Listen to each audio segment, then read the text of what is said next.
소망한 말씀, 행복한 하루. 오늘의 말씀은 구약성경 이사야서 1장 1절에서 20절까지의 말씀입니다. 유다 왕 우시야와 요담과 아하스와 히스기야 시대에 아모스의 아들 이사야가 유다와 예루살렘에 관하여 본 계시라. 하늘이여 들으라, 땅이여 귀를 기울이라. 여호와께서 말씀하시기를 내가 자식을 양육하였거늘 그들이 나를 거역하였도다. 소는 그 임자를 알고 나귀는 그 주인의 구유를 알건만은 이스라엘은 알지 못하고 나의 백성은 깨닫지 못하는도다 하셨도다. 슬프다, 범죄한 나라요, 허물진 백성이요, 행악의 종자요, 행위가 부패한 자식이로다. 그들이 여호와를 버리며 이스라엘의 거룩하신 이를 만홀히 여겨 멀리하고 물러갔도다. 너희가 어찌하여 매를 더 맞으려고 패역을 거듭하느냐. 온 머리는 병들었고 온 마음은 피곤하였으며 발바닥에서 머리까지 성한 곳이 없이 상한 것과 터진 것과 새로 맞은 흔적뿐이거늘 그것을 짜며 싸매며 기름으로 부드럽게 함을 받지 못하였도다. 너희의 땅은 황폐하였고 너희의 성읍들은 불에 탔고 너희의 토지는 너희 목전에서 이방인에게 삼켜졌으며 이방인에게 파괴됨 같이 황폐하였고 딸 시온은 포도원의 망대같이 참외밭의 원두막같이 에워싸인 성읍같이 겨우 남았도다. 만군의 여호와께서 우리를 위하여 생존자를 조금 남겨두지 아니하셨더라면 우리가 소돔 같고 고모라 같았으리로다. 너희 소돔의 관원들아, 여호와의 말씀을 들을지어다. 너희 고모라의 백성아, 우리 하나님의 법에 귀를 기울일지어다. 여호와께서 말씀하시되 너희의 무수한 재물이 내게 무엇이 유익하뇨. 나는 순양의 번제와 살진 짐승의 기름에 배불렀고 나는 수송아지나 어린 양이나 순염소의 피를 기뻐하지 아니하노라. 너희가 내 앞에 보이러 오니 이것을 누가 너희에게 요구하였느냐. 내 마당만 밟을 뿐이니라. 헛된 재물을 다시 가져오지 말라. 분향은 내가 가증히 여기는 바요, 월삭과 안식일과 대회로 모이는 것도 그러하니 성회와 아울러 악을 행하는 것을 내가 견디지 못하겠노라. 내 마음이 너희의 월삭과 정한 절기를 싫어하나니 그것이 내게 무거운 짐이라. 내가 지기에 곤비하였느니라. 너희가 손을 펼 때에 내가 내 눈을 너희에게서 가리고 너희가 많이 기도할지라도 내가 듣지 아니하리니 이는 너희의 손에 피가 가득함이라. 너희는 스스로 씻으며 스스로 깨끗하게 하여 내 목전에서 너희 악한 행실을 버리며 행악을 그치고 선행을 배우며 정의를 구하며 학대받는 자를 도와주며 고아를 위하여 신원하며 과부를 위하여 변화라 하셨느니라. 여호와께서 말씀하시되 오라, 우리가 서로 변론하자. 너희의 죄가 주홍 같을지라도 눈과 같이 희어질 것이요 진홍같이 붉을지라도 양털같이 희게 되리라. 너희가 즐겨 순종하면 땅의 아름다운 소산을 먹을 것이요 너희가 거절하여 배반하면 칼에 삼켜지리라. 여호와의 입의 말씀이니라. 아멘. 사랑하는 성도 여러분, 오늘 하루도 하나님의 은혜와 평강 가운데 복된 삶 사시기를 축복합니다. 오늘부터는 구약성경 이사야서를 묵상하게 됩니다. 이사야서는 대략 주전 740년에서 680년까지, 그러니까 주전 8세기 중엽에서 7세기 말까지 선지자로 활동했던 이사야에 의해서 기록된 예언서입니다. 이사야서는 그 구약 예언서의 황태자 혹은 에베레스트 산이라는 별칭을 가지고 있을 정도로 아주 풍성한 신학적 내용을 담고 있습니다. 하지만 가장 기본적인 주제는 선지자 이사야의 이름에서 발견이 됩니다. 이사야라는 이름의 뜻은 여호와께서 구원하신다 하는 뜻이지요. 그러니까 결국 이사야에서 말하고 있는 가장 중심되고 기본적인 주제는 구원이 여호와 하나님께 있다는 것입니다. 참고로 이 구원이라는 단어가 이사야에서는 26번이 등장하는 반면에 다른 선지서에서는 모두 합해서 7번 등장하고 있습니다. 그만큼 이사야서가 구원에 대해 집중적으로 선포하고 있는 책임을 알 수 있는 것이죠. 그런데 이사야서는 이 구원의 메시지에 대해서 크게 두 가지 측면에서 선포합니다. 먼저 1장부터 39장까지 전반부에서는 구원이 왜 필요한가, 구원의 그 필요성에 대해서 가르치고 있습니다. 구체적으로는 그 남유다 왕국의 심판과 멸망에 관한 예언의 말씀이 기록되어 있습니다. 따라서 전반부에서는 자연스럽게 하나님의 거룩하심과 공의로우심이 부각이 됩니다. 즉 인간의 죄악과 심판에 대한 메시지를 전반부에 기록하고 있는 셈이지요. 자, 그런가 하면 40장부터 66장까지 후반부에서는 그 유다의 회복과 구원에 대하여 이야기합니다. 그리고 하나님의 백성이 누리게 될 그 영광스러운 미래에 대한 예언의 말씀을 기록하고 있습니다.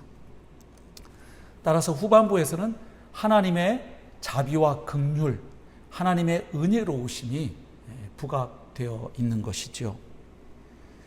그래서 이사야서는 성경의 축소판이라는 별명을 또 가지게 됩니다.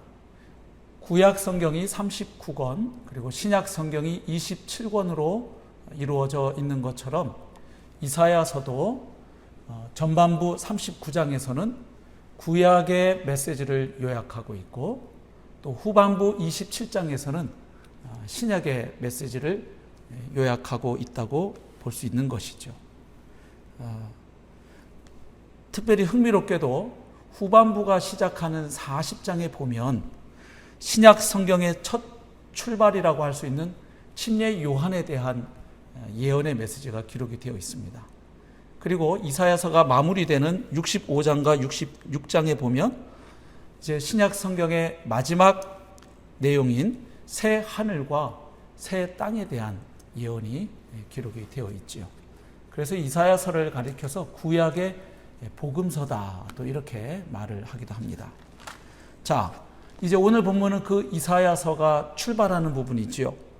이사야서 1장은 바로 이사야서 전체의 서론 역할을 하고 있습니다. 먼저 오늘 본문 1절에 보면 이사야서 전체의 표제 역할을 하는 말씀이 기록되어 있습니다. 예언자 이사야의 활동 시기라든지, 그리고 그 예언의 주요 대상, 그리고 그 예언의 주요 메시지가 무엇인지를 먼저 간략하게 소개하고 있습니다. 그리고 이제 2절부터 9절까지 보시면 하나님의 심판을 받을 수밖에 없는 그 유다 백성의 죄악을 하나님께서 고발하고 있는 말씀입니다. 그러니까 왜 유다 백성이 하나님의 심판을 받을 수밖에 없는지를 밝히는 부분이지요. 그래서 거기에 보면 특별히 하나님을 버리고 배신한 배은 망덕의 죄를 폭로합니다. 그래서 비유를 들고 있죠.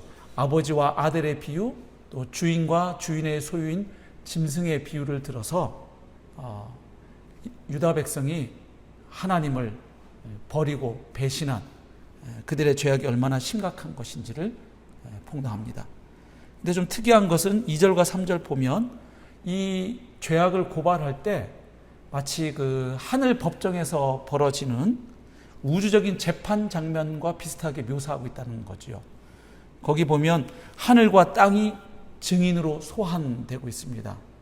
왜냐하면 바로 하늘과 땅은 유다 백성이 범하는 그 온갖 죄악들, 그 패역한 행위들을 목격했기 때문에 그것을 증인으로 소환해서 하나님이 그들의 죄, 곧 하나님을 버리고 배신한 죄, 배은 망덕의 죄를 폭로합니다. 그리고 계속해서 그 유다 백성의 완고함을 이야기합니다. 하나님께 징계의 채찍을 맞으면서도 자신들의 잘못을 깨닫지 못하고 돌이키지 아니하는 그들의 완고함과 완악함에 대해서 책망하는 말씀입니다. 그러나 그 와중에도 하나님의 은혜를 선포하죠. 9절에 보면 그들이 완전히 멸망되고 완전히 없어지지 아니한 것은 그나마 하나님께서 그들 가운데 조금 남겨두셨기 때문에 그들이 완전한 멸망에 이르지 않았다는 이야기를 하고 있습니다. 그러니까 하나님의 은혜에 대한 선포인 것이죠. 자, 그리고 이제 10절부터 17절까지는 유다 백성의 죄악 가운데 특별히 종교적인 외식과 위선의 죄를 지적합니다. 그러니까 그들은 형식적으로는 온갖 종교 의식을 다 열심히 했지만 그러나 그들의 마음과 삶은 죄악과 패역으로 가득 차 있었다고 폭로합니다. 그래서 일상생활에서 하나님의 사랑과 정의로우심을 나타내지 아니하고 닮아가지 아니하는 그들의 패역한 모습, 그 모습을 그대로 유지한 채 하나님 앞에 나와 드리는 그 종교 행사들을 하나님께서 싫어하신다고 폭로하시는 것이지요. 그리고 이제 마지막 18절부터 20절에 보면 이제 그들을 향하여 하나님이 선택을 요구하십니다. 하나님의 말씀을 듣고 순종하여 축복의 길로 나아갈 것인지 아니면 불순종하여 저주의 길로 나아갈 것인지 그들에게 선택을 촉구하는 말씀입니다. 이어지는 본문에서 유다 백성의 죄악은 계속 언급이 되겠죠. 사회적 측면의 죄악도 나올 것입니다. 어쨌든 오늘 본문에서 우리가 묵상할 포인트는 우리의 신앙생활 혹은 예배생활에 대한 내용입니다. 다시 말해서 매일의 삶 가운데 하나님과 동행하고 하나님의 거룩하심과 하나님의 정의로우심 그리고 하나님의 사랑과 긍휼을 우리가 닮아가고 또 그것을 구현하기 위해서 헌신하고 순종하지 않는 가운데 우리가 드리는 그 예배나 종교 행사를 하나님께서 기뻐하지 않으신다는 것이죠. 마치 여전히 죄악을 계속 품고 살면서 그 예배라고 하는 제사라고 하는 종교 의식을 통해서 자신의 잘못과 패역한 행실을 덮으려고 악용하는 것을 하나님은 싫어하신다는 것이죠. 그래서 우리들도 우리의 예배 생활이 나의 어떠함을 감추기 위한 종교적인 의식인지 한번 돌아볼 필요가 있겠습니다. 그리고 함께 모여서 드리는 공적인 예배 못지 아니하게 매일의 삶 가운데 가정에서 또 직장에서 학교에서 사회생활 가운데 우리가 그곳에서 거룩하신 하나님과 동행하고 하나님의 자녀답게 하나님의 백성답게 살기 위해 하나님의 말씀에 순종하고 하나님께 초점을 맞추고 그 하나님께 순종하는 삶으로 나아가고 있는지 한번 돌아보는 계기가 되면 좋겠습니다. 모쪼록 우리의 삶과 예배가 하나님께서 기뻐 받으실 만한 그런 삶과 예배로 더욱 성장해 갈 수 있기를 소망하고 축복합니다. 오늘 하루도 주님과 복된 하루의 삶을 살아내시기를 축복합니다. 감사합니다.